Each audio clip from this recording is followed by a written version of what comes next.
Здравейте, банда! Колелото е натоварено и мисля, че се сещате какъв епизод предстои. Има един участък между Трън и Драгоман, който ми е абсолютно непознат. Там са планините Вискяр и Завълска и на двете съм била на най-високите им върхове, но не съм обикаляла и така из дебрите им, из селата им и днес мисля, че е време да най-накрая да опозная този район. Начертала съм си маршрут през няколко села. Започва от Габер, не съм сигурна как е ударенията. Като цяло в този влог не разчитайте на ударения. Има един малък проблем и това е, че ми се развали амортисьора на багажника. Не знам как ще сваля колелото и съм взела някакви неща, с които евентуално да подпра. Но, мисля, че ще се справя. И така, приятно гледане. Мисля, че си намерих решение на проблема. Тук, откъдето ще тръгна, има гранична полиция и мисля да спра при тях и да ги помоля да ми задържат багажника. За да се разтоваря.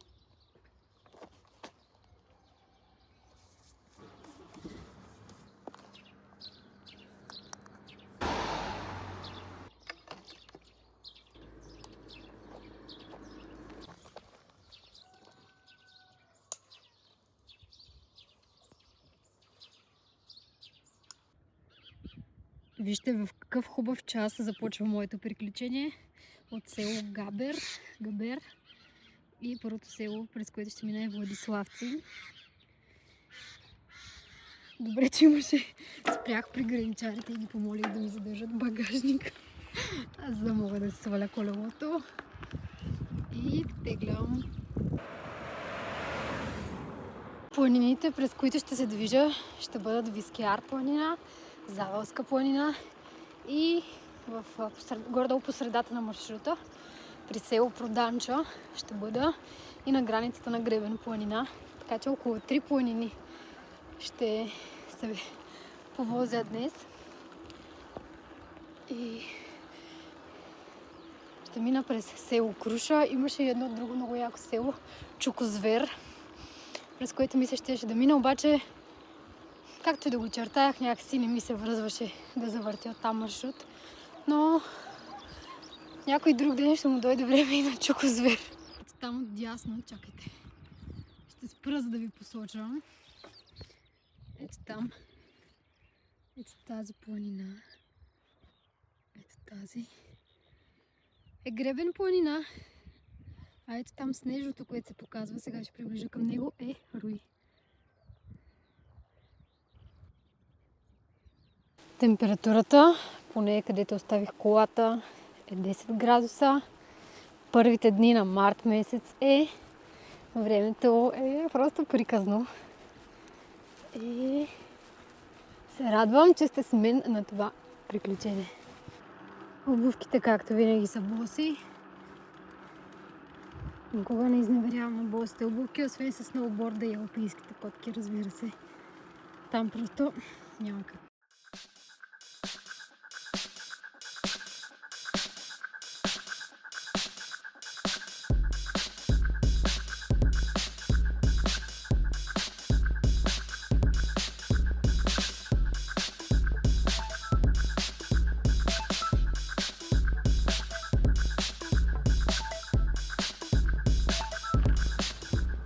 Наближавам следващото село, Круша. Тляво има стадо овце. Се надявам, че няма кучета.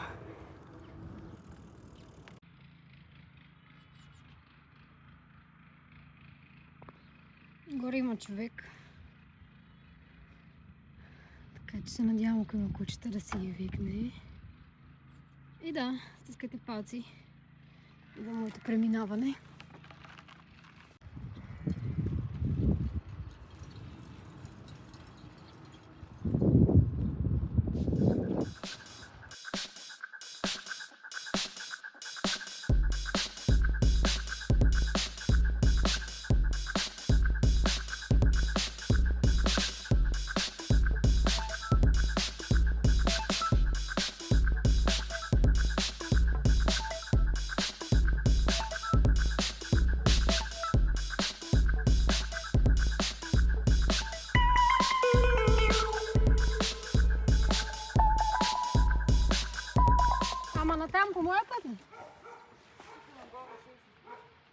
ама големи ли са?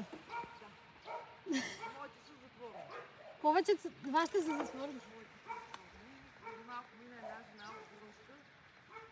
Той си я следва. Тя върви пеша от Буръска до Габер и наобратно вървят след нея 3-4. Едно се върна и сега ще върна. Ама не са сигурно лоши много. Надявам се да не са.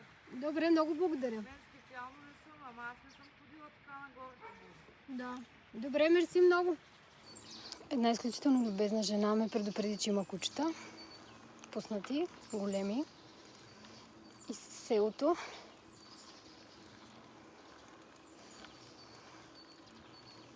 Топ. Много ми е яко, защото съм свикнала да съм от другата страна на тези планини. И сега ми е изключително красиво да откривам и тази страна.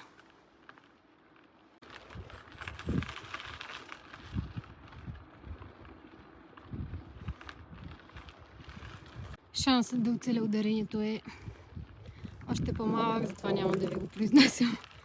Просто ще ви го покажа.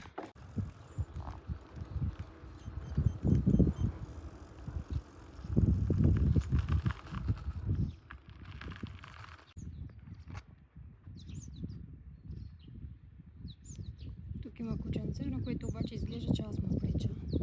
Изглежда много приятелски настроено, маха се пашка. Надявам се така да си остане.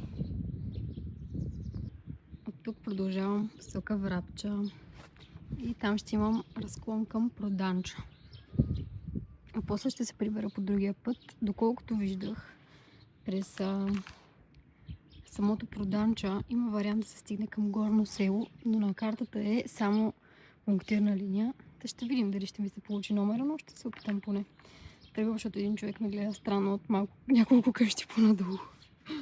От тук започва и по-сериозната ми денивелация.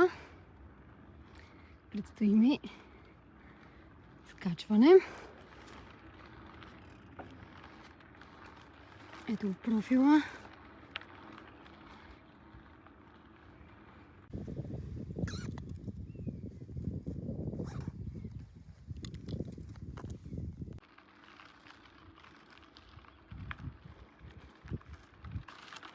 Серпентини. Доста. Ето горе също се вижда как върти пътя. Тук за спускане също ще е много яко. Обаче моят маршрут няма да е от тук. Някой друг път ще го спусна това.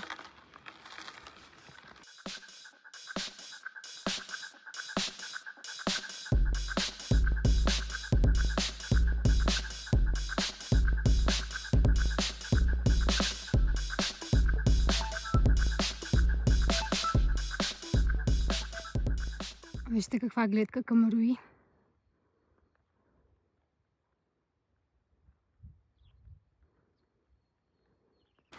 Изкачих най-голямата денивелация за деня. И сега завивам към Проданча. А ако продължа направо по този път, отивам в моята любима Врабча. Ама там съм ви водила вече много пъти. Обаче, като гледам този прекрасен район и това хубаво слънчице, и се чудя дали да не си взема една почивка тук и освен да обядвам, да си направя и малко дибидюс слънчеви бани. На мен идеята ми звучи страхотно, сигурна съм, че и на вас също, само че по обясними причини няма да ви ги снимам, но тук ми изглежда повече от перфектно, само трябва да си намеря някъде, където да е 100% скрито. И съм аз. Просто ще е топ.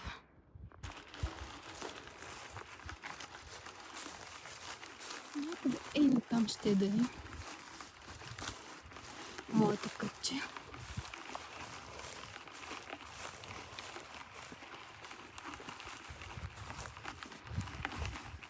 Моят плаж. И трябва да го направя така, че да се скрива и от пътя. Намерих топ локацията за плаж. Да, покажа ето тук, защото дърветата ми правят сянка тук. И мисля, че е топ. 1 часа е старт на слънчевите бани. Ако някой до сега си е мислил, че съм нормална, мисля, че сега направих тази негова теза на пух и прах.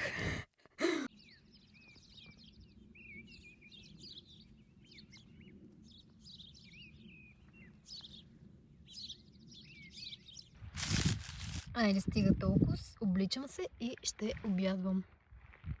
Между другото, тук е граничен район. Доста се надявам, че точно в тези транаци гранична полиция няма камера. Ако има, съм им разнообразила доста дежурството на хората. Така, обядът ми ще бъде истинско протеиново барче, без никакви консерванти, захари, растителни олия и круша.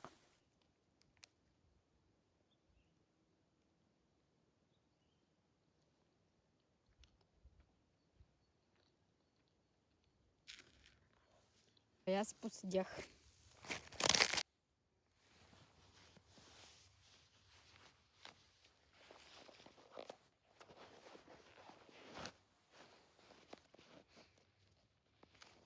Всъщност, може би ще се помотая още 10 минути, защото тук ми изглежда като много яко място за снимка. Така че трябва да измисля някъде да позиционирам телефона, може би на ето онзи транак там.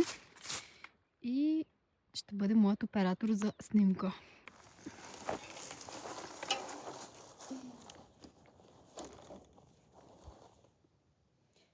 Измъчих се с тази снимка, сега ще ви покажа моят оператор. Елечето ми, смачкано на буклук. И ето тук оставях телефона на самоснимачка.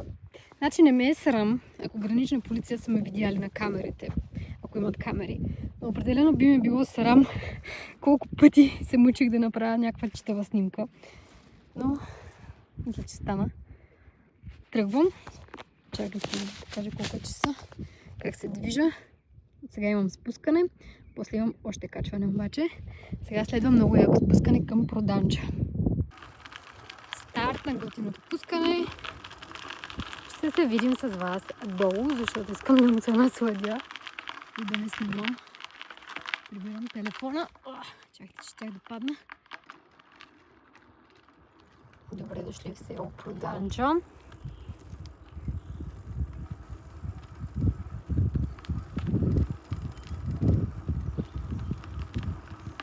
Тук вече пътят ще бъде черен. Има една бабка и там. Сега ще опитам. Защото аз съм си начертала трака, да не? Трака. Добър ден! Добър ден, там е кално, не може. Много ли е кално? Много, да. То уж това колело е за кала, ма към горно... За кала, ама то е много. Към горно село викате няма да стигна от тук. Ама кално е. Там е кално и надолу към горно ново село е кално. Оттам от Гръмска падина за горно ново село. Май ще се пробвам от тук, ако трябва ще го нося някъде. Барабар с него да падне. Да. Има ли кучета надолу? Надолу нямат моите на кучите, но тя ви е свободно. Там няма пуснати кучета. Хубав ден, много благодаря. Ще плувам, ако трябва. Може и да изплуваш. Жената каза, че е много кално. Но ще пробвам. Имаше много готина табела на последната къща. Краденето от обекта може да доведе до побой, който никога няма да забравите. Пернишкият дух се усеща. Транският също.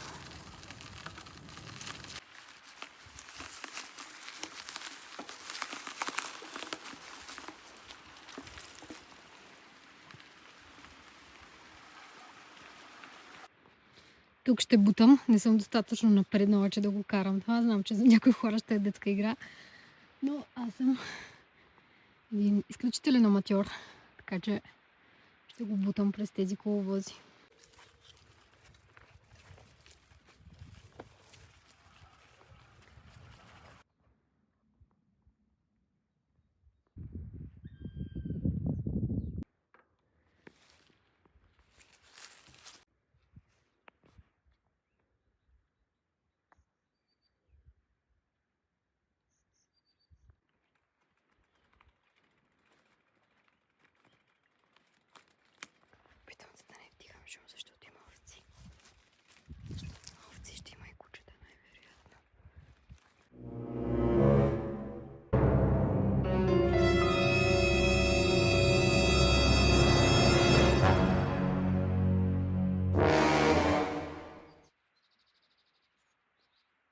започват да вървят по мен.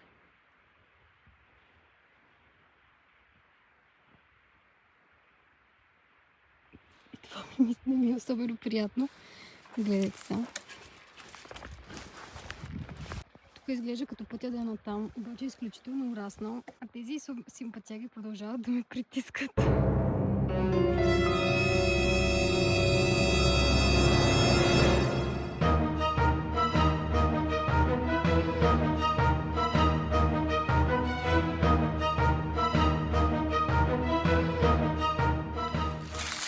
тук е пътя. Разбира се, не е най-популярният и най-използваемия, но от вашата приятелка друго може да очаквате.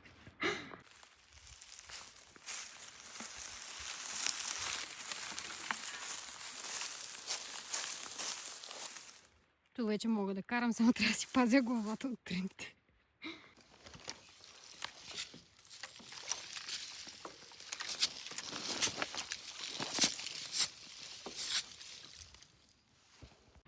Тук пътят е вече доста по-приличен и изглежда като да е използваем. И е през много красива гора. Никакъв шанс да снимам докато карам, защото ще се претрепя. Между другото, може би сега е добър момент да ви споделя, че си нося пауърбанка и кабел. Обаче въобще не зарежда. Явно има някакъв проблем с самия кабел. И почти нямам батерия вече на телефона. Мисля, имам малко. Много се надявам да ми издържи до колата. Преполових маршрута вече. И ако пък много го закъсам в някоя от следващите села, ако видя някакви хора, мога да ги помоля да се заредят телефона, защото в общи линии, да, не правете като мен, ако трябва да си носите 2 вида кабели. Само вижте в колко див район съм. Въобще не съм си правила труда да си махам самолетния режим, за да пазя батерия. Обаче, така като гледам дивотията, съм сигурна, че дори да си махна самолетния режим, няма да имам сигнал. Така че с или без батерия, само дето няма да мога да снимам. Но, надявам се, че ще издържи. Тези къщички в момента идея си нямам дали са в Проданча, или са вече част от следващото село, големо село, но там от среща в далечината също виждам къщи, така че може и да са от големо село.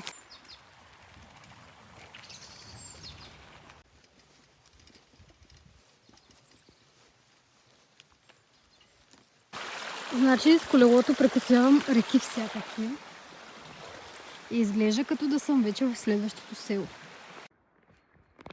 Ето за това обичам да обикалям такива забравени села. Просто е като пътуване назад във времето, всеки път. Ето там започва асфалт, но аз съм надясно и следва изкачване.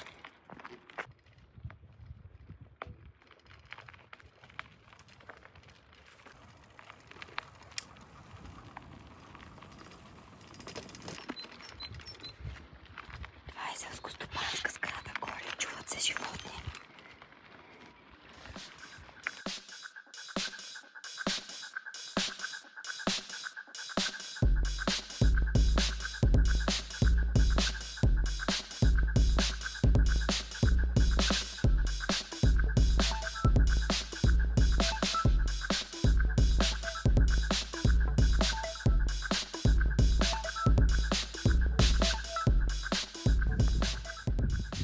Значи ето тези всичките планини ги минах. И ако не се лъжа, точно е там някъде си правих слънчевите бани от Девен. И сега излизам от този циркус, ако мога така да го нарека, излизам от тази част на планините и отивам натам. Посока колата ми, която е в Габер. Имам още около 15 км. Но най-многото изкачвания ги взех. Остава едно, което изглежда така доста малко по профил. Ама си се поизпотих днес, много приятно. Айде, прибирам телефона за спускането ми.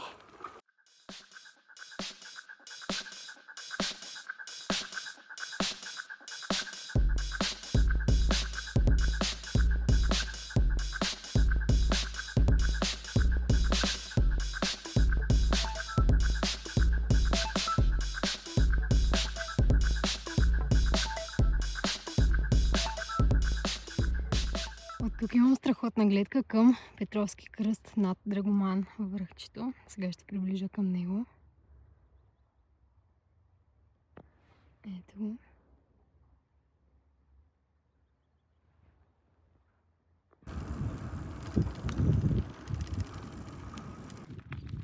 Тук някъде съм.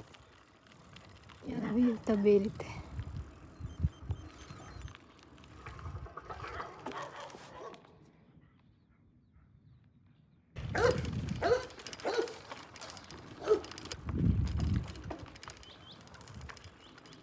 Тук явно съм наляво. Натам съм краставици. Не съм на тук. Другия път трябва да съм. Значи долу на табелите съм била надолу, а не на сам. Понякога часовника е объркващ. Имаме маш от тук ситуация, с която се разминаваме елегантно.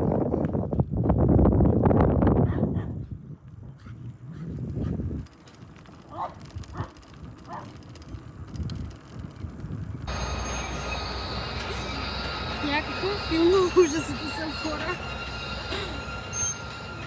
Не мога. Звуци от ада и съоръжения от същия тип.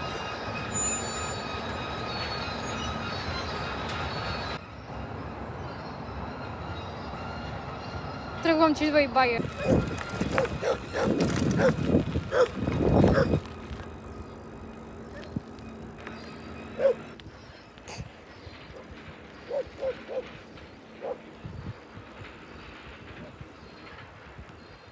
Какво за бога беше това? Добре, ето отговор какво съм видяла. Мина Бели брег. Страхотна локация. Всичко наоколо е така изключително приветливо. Много естетично.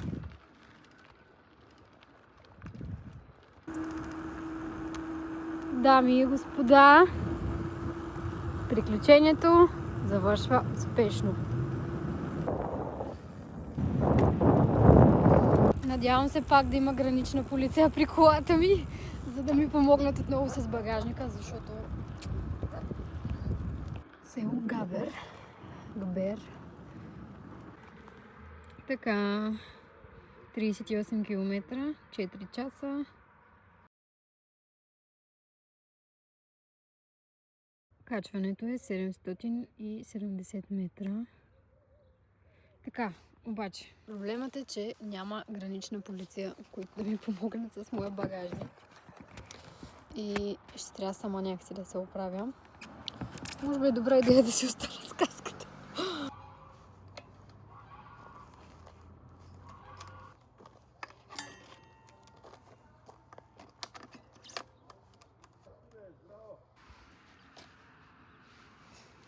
Добре, има някакви хора от среща, които хипотетично могат да отида да помоля за помощ, защото има някакво заведение. И мисля, че ще бъда принудена. Но естествено, понеже съм и над, първо ще пробвам това, което съм си взела за...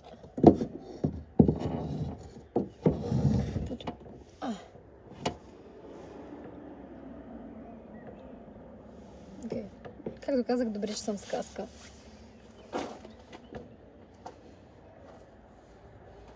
Много добре.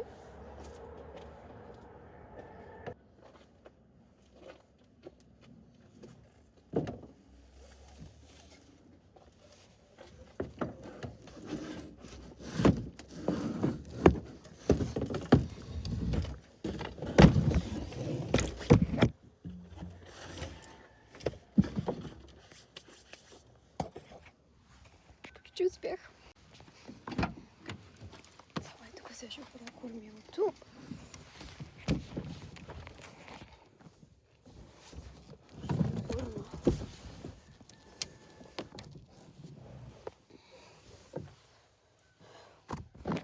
Мега топ. Гордея се със себе си. игнорираме факта колко е кално, но да, супер. Игнорираме следите от каската по главата ми. Какво разбрахме от този влог? Че освен от коне, от бикове и от кучета, ме е страх и от овни. Да. Много яко приключение си спретнах днес. И тук ще спазим традицията. Пускам овен като код за 15% отстъпка на моята книга в чест на този овен, който ме подгони днес. Можете да я поръчате само през моя сайт, тъй като не съм я пускала по книжарници. Диана Боса е моя сайт, респективно. Много се радвам, че обиколих този район, защото наистина до сега бях минавала може би само с кола веднъж от Трън към Драгоман. Но беше много отдавна и нищо не си спомням почти. Но така да се разкарвам из тези супер яки села, които са в подножието на Завалска и на Вискяр, не го бях правила и ми беше изключително приятно да открия ново кътче от моя любим район. И като цяло от България, разбира се, но тук ми е, знаете, много сентиментално и много важно. Телефонът ми геройски издържа. Сега към София няма да мога да го ползвам за навигация, но първо, мисля, че доста добре си спомням от идването ми по-рано днес. И второ, аз много обичам да карам по табели, така че няма да е проблем при бирането ми. Много съм му благодарна, че издържа, за да мога да споделя с вас това приключение. Ходете боси, се взимайте много насериозно и прекарвайте време сред природата. Там е нашият истински дом. Чао и до скоро! Всичко свършва добре, когато свършва с сръбска скара. Чао от мен!